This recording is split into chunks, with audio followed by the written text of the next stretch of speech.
Hi, I'm John Messer, the Leadership Development Catalyst for Luminex, and today I'd like to talk to you about an important leadership issue, which is how do we implement change in an organization, a church, a group, anywhere.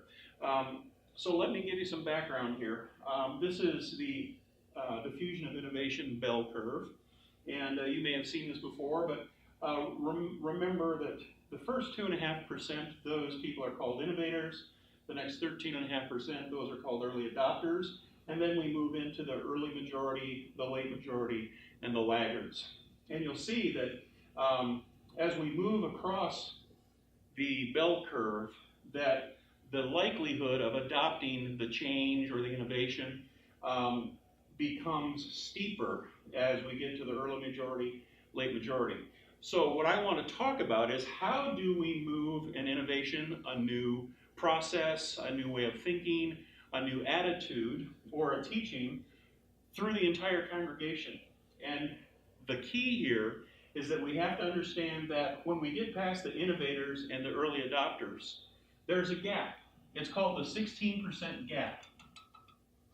And it's a gap because what worked to bring people on board with the first 16%, with the innovators and early adopters, is very different from what will get the early majority to adopt this change.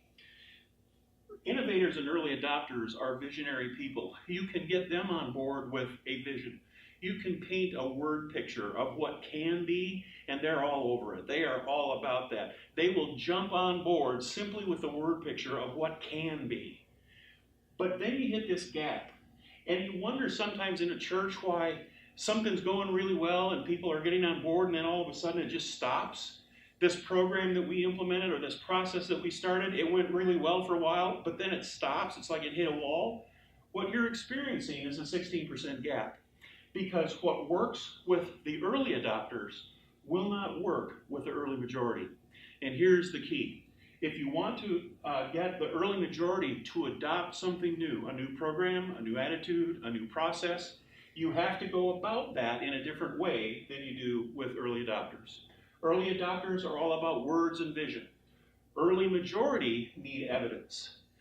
When you're trying to get early majority to adopt, you have to realize that vision is what can be, but the early majority want reality, what is. They need you to show them how this change has been effective. They need you to give them evidence of change. And one of the primary ways that we do that in churches is through testimonies. Testimonies are powerful, not just because they tend to be emotionally authentic, but testimonies are powerful because they're testifying to what is, not what could be.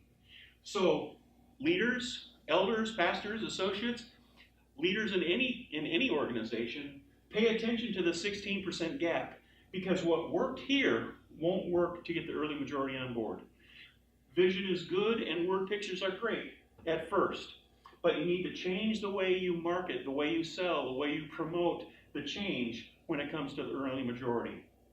Give them testimonies. Give them evidence of change. Give them a reality of this is how this has improved. Here's the way this works.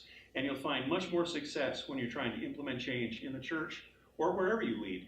Thanks.